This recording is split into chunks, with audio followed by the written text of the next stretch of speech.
आप सभी माताओं और बहनों को वट सावित्री व्रत की अत्यंत हार्दिक शुभकामनाएं। स्कंद पुराण में वट सावित्री व्रत की कथा का वर्णन मिलता है। ऐसी मान्यता है कि वट सावित्री व्रत की पूजा करते समय प्रत्येक सुहागन स्त्री को वट सावित्री व्रत की पूजा के साथ ही वट सावित्री व्रत की कथा भी अवश्य सुननी चाहिए। स्कंद पुराण में बताया गया है कि वट सावित्री व्रत की पूजा वट वृक्ष के नीचे करने से सुहाग की लंबी आयु होती है और पति का प्रेम और सौभाग्य भी बना रहता है। इससे माता सावित्री की कृपा से घर में उन्नति भी होती है। तो चलिए आज की वीडियो में सुनते हैं वट सावित्री व्रत की कथा, जैसा कि पुराणों और पुस्तकों में बताया गया है। ओम नमः शिवाय। जय श्री कृष्णा। आप सभी का सनातन धर्मसार चैनल पर बहुत बहुत स्वागत है। मित्रों, वट सावित्री व्रत कथा का वर्णन स्कंद पुराण में मिलता है। स्कंद पुराण में देवी सावित्री के पति सत्यवान की मृत्यु हो जाने पर सावित्री द्वारा पति के प्राण वापस लाने की कथा का वर्णन मिलता है। वट सावित्री व्रत कथा में यह बताया गया है कि यह कथा किस प्रकार से सौभाग्यदायिनी कथा है। इसलिए वट सावित्री व्रत के दिन वट वृक्ष के नीचे सभी सुहागिन स्त्रियों को वट सावित्री की कथा भी सुननी चाहिए और सुहागिन महिलाओं को वट वृक्ष की पूजा भी अवश्य करनी चाहिए। इससे उनके सुहाग की आयु लंबी होती है और उनके वैवाहिक जीवन में भी प्रेम और सुख सौभाग्य बना रहता है। वट सावित्री व्रत कथा हिंदू धर्म में एक महत्वपूर्ण कथा है जो विवाहित महिलाओं द्वारा अपने पति की लंबी आयु और परिवार के सुख समृद्धि के लिए एक व्रत के रूप में की जाती है। इस व्रत कथा में मुख्य रूप से सावित्री और उसके पति सत्यवान की कथा सुनाई जाती है। एक समय की बात है, देवी पार्वती जी ने प्रभु शंकर भगवान से कहा, हे देवताओं के भी देवता, जगत के पति शंकर भगवान, प्रभास क्षेत्र में स्थित ब्रह्मा जी की प्रिया जो सावित्री देवी हैं, उनका चरित्र आप मुझसे कहिए, जो उनके व्रत का महात्म हो और उनके संबंध का इतिहास हो, एवं जो स्त्रियों के पतिव्रत को देने वाला, सौभाग्यदायक और महान उदय करने वाला हो। तब शंकर भगवान ने कहा, हे महादेवी, प्रभास क्षेत्र में स्थित सावित्री के असाधारण चरित्र को मैं तुमसे कहता हूँ। हे माहेश्वरी, सावित्री स्थल नामक स्थान पर राजकन्या सावित्री ने जिस प्रकार से उत्तम वट सावित्री व्रत का पालन किया था, उसे ध्यान पूर्वक सुनो। भद्र देश में एक धर्मात्मा राजा रहता था जो सभी प्राणियों के हित पे तत्पर रहता था। उसका नाम अश्वपति था। धर्मात्मा, क्षमाशील, सत्यवादी होने पर भी राजा संतान रहित था। एक समय वह राजा प्रभास क्षेत्र में यात्रा करते हुए पहुंचा और सावित्री स्थल पर आ गया।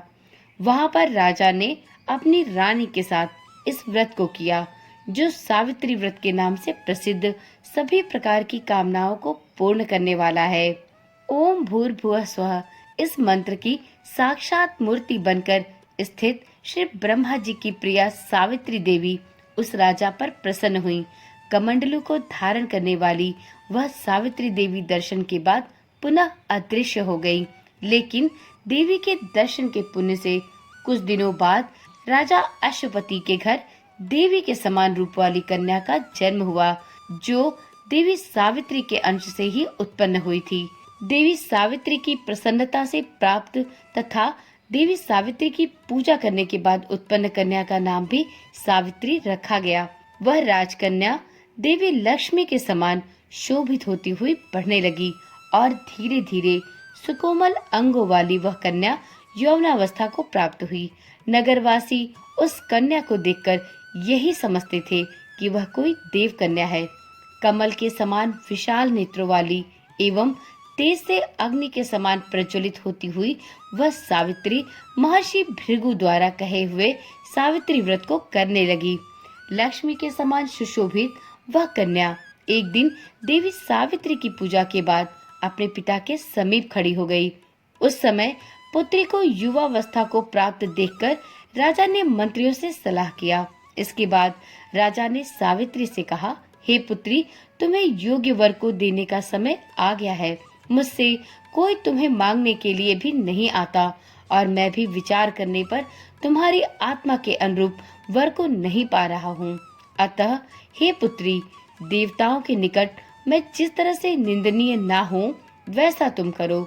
मैंने धर्मशास्त्र में पढ़ा और सुना भी है कि यदि पिता के गृह में रहती हुई विवाह के पहले ही जो कन्या रजो धर्म से युक्त हो जाती है, उसके पिता को बड़ा पाप लगता है। इसलिए हे पुत्री, मैं तुमको भेज रहा हूँ कि तुम स्वयं ही अपने योग्य वर को ढूंढ लो। वृद्ध मंत्रियों के साथ शीघ्र जाओ और मेरी बात को मानो। इसके बाद जैसा कहते हैं वैसा ही होगा। ऐसा कहकर सावित्री घर से निकलकर राजर्षियों के साथ तपोवन की ओर चल पड़ी और वहां पहुंचकर माननीय वृद्ध जनों को प्रणाम करके सभी तीर्थों और आश्रमों में जाकर पुनः मंत्रियों के साथ सावित्री अपने महल को लौट आई। यहाँ सावित्री ने पिताजी के साथ देवर्षि नारद जी को बैठे देखा। आसन पर बैठे हुए नारद जी को प्रणाम करके मुस्कुराती हुई जिस कार्य के लिए वन में गई थी, सावित्री सारी बातें कहने लगी।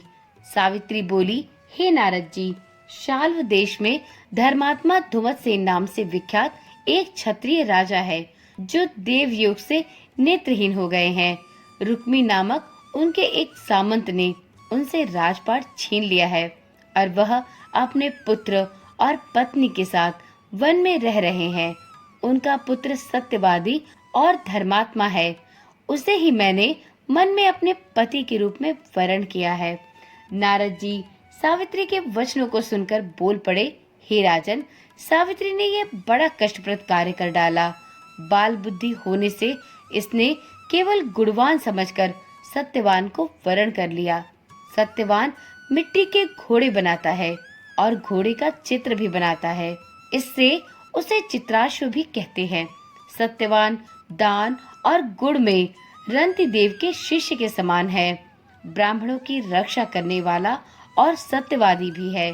राजा ययाति के समान उदार, चंद्रमा के समान प्रिय लगने वाला, रूप में दूसरे अश्विनी कुमार के समान और धुमतसेन के समान बलवान है। लेकिन उसमें केवल एक दोष है, दूसरा कोई नहीं, कि सत्यवान आज से ठीक 1 वर्ष पर छिड़ायु हो जाने से देह त्याग कर देगा। इस प्रकार नारद जी की बात सुनकर राजकन्या सावित्री ने राजा से कहा, राजा लोग किसी से एक बार कोई बात कहते हैं, ब्रह्मवेत्ता एक ही बार कहते हैं और एक ही बार कन्या दी जाती है। ये तीनों कर्म एक ही बार किए जाते हैं, बार बार नहीं। दीर्घायु हो अथवा अल्पायु, गुणवान हो अथवा निर्गुण, वर को एक ही बार वरण कर लिया, अब दूसरे वर को वरण नहीं करूंगी। नारद जी ने कहा, हे राजन, यदि आपको उचित लगता हो तो अपनी पुत्री सावित्री का कन्यादान शीघ्र कर डालिए। राजा शुभ मुहूर्त विधि विधान पूर्वक सत्यवान के संग सावित्री का विवाह कर देते हैं। सावित्री अपने पति को पाकर ऐसी प्रसन्न थी जैसे एक पुण्यवान पुरुष स्वर्ग को पाकर प्रसन्न होता है। सावित्री उस सत्यवान के साथ आश्रम में रहते हुए नारद जी की कही हुई बात को याद करती रहती थी और उस दिन को गिनती रहती थी जब सत्यवान देह त्याग करके चले जाएंगे। जब सत्यवान के मरण के केवल 3 दिन शेष रह गए, तब सावित्री ने निराहार रहने का व्रत लिया और तीसरे दिन सुबह स्नान करके देवता और पितरों का पूजन किया। फिर सास ससुर की चरण वंदना करके वह भी पति के साथ जंगल की ओर चल पड़ी। जंगल में लकड़ी काटते काटते अचानक से सत्यवान के सिर में दर्द होने लगा। सावित्री ने कहा कि आप कुछ देर मेरी गोद में सिर रखकर सो जाइए, फिर हम आश्रम की ओर चलेंगे। जैसे ही सत्यवान सावित्री की गोद में लेटे, वैसे ही सावित्री ने देखा कि एक सांवले पिंगल वर्ण वाले किरीटधारी पीत वस्त्र पहने हुए साक्षात सूर्य के समान उदित हुए पुरुष उसके सामने खड़े हैं। सावित्री ने उन्हें प्रणाम किया और उनसे पूछा, हे महोदय, आप कौन हैं? इस पर यमराज ने कहा कि मैं सब प्राणियों के लिए भयंकर और कर्मानुसार उनका उचित दंड देने वाला यमराज हूँ। सो हे पतिव्रता सावित्री, समीप में पड़े हुए तुम्हारे पति की आयु अब समाप्त हो गई है। इसे यमदूत पकड़कर नहीं ले जा सकेंगे, इसलिए इसे लेने मैं स्वयं आया हूँ। ऐसा कहकर फांस लिए हुए यमराज ने सत्यवान के शरीर से अंगुष्ठ मात्र शरीर वाले जीवात्मा को बलपूर्वक निकाल लिया।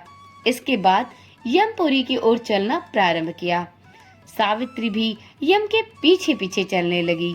यमराज ने सावित्री से कहा कि कोई भी जीव बिना आयु समाप्त हुए यम मार्ग से नहीं जा सकता।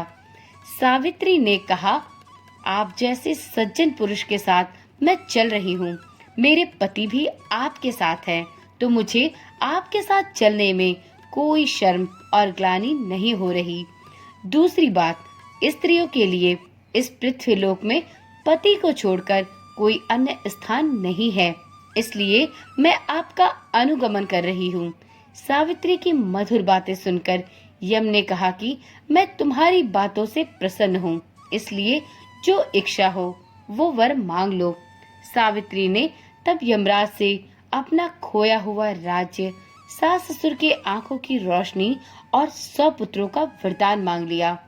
अपने वरदान के जाल में फंसकर यमराज ने सत्यवान की आत्मा को मुक्त कर दिया और सावित्री को लौटा दिया। सावित्री अपने पति के साथ आश्रम को लौट गई। सावित्री ने सावित्री देवी का व्रत किया, जिसके प्रभाव से उसके सास ससुर की आंखों की रोशनी वापस लौट आई। उसे उसका राज्य भी वापस मिल गया और पति सत्यवान के साथ ही उसे 100 पुत्रों का वरदान भी प्राप्त हुआ। इस प्रकार से देवी सावित्री की कृपा से सावित्री ने अपने जीवन में सब कुछ वापस पा लिया। तो एक बार प्रेम से बोलिए, माता सावित्री की जय हो। मित्रों, जो भी स्त्रियां माता सावित्री की पूजा करते हुए वट वृक्ष में सावित्री पूजन करती हैं और अपने पति की दीर्घायु की कामना करती हैं, माता सावित्री उनकी सभी मनोकामनाएं पूर्ण करती हैं। ओम नमः शिवाय। जय श्री कृष्णा। राधे राधे।